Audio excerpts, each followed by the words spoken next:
This is Red Channel.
Sila yung pamangkin kong magaganda.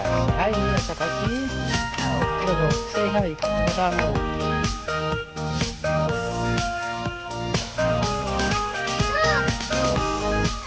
Look at the sky. There's a bird.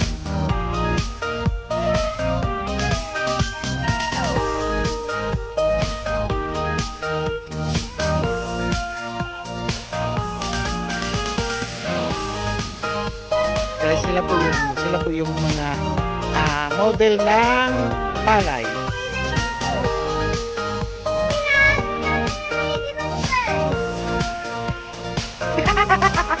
Model ng palay. Model ng palay. Si Ate Hailey.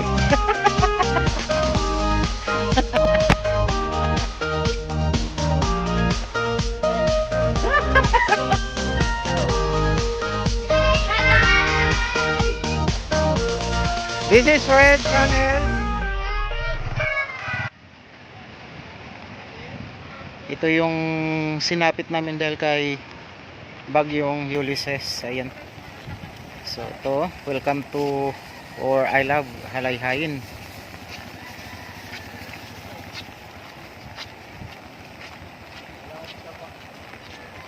So kung mapapansin nyo,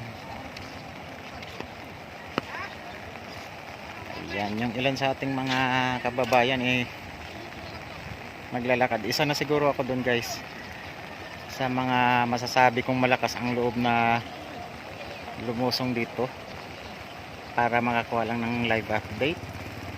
Ayan.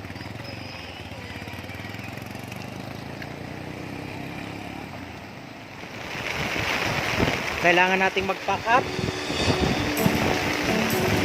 We have to go na.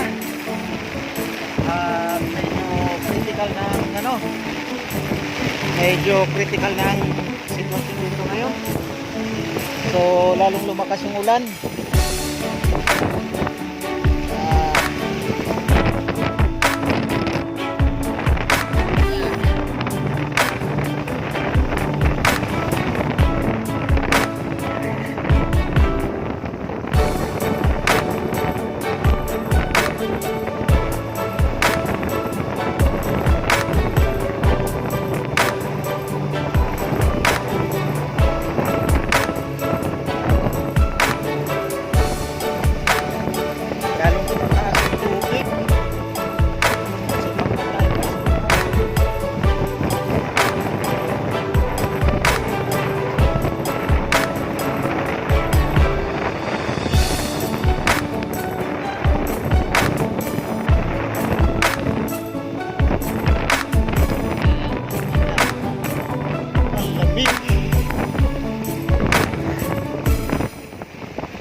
Ayun.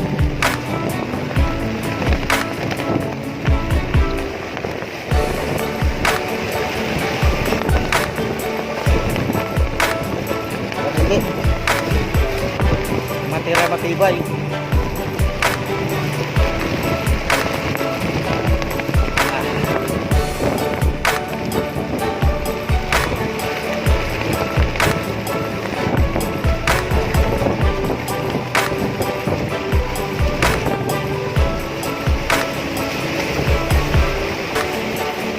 Matira matibay.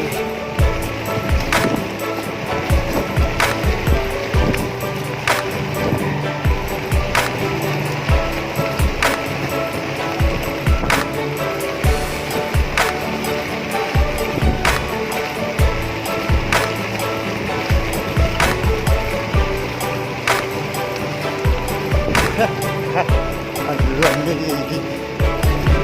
Super lamig.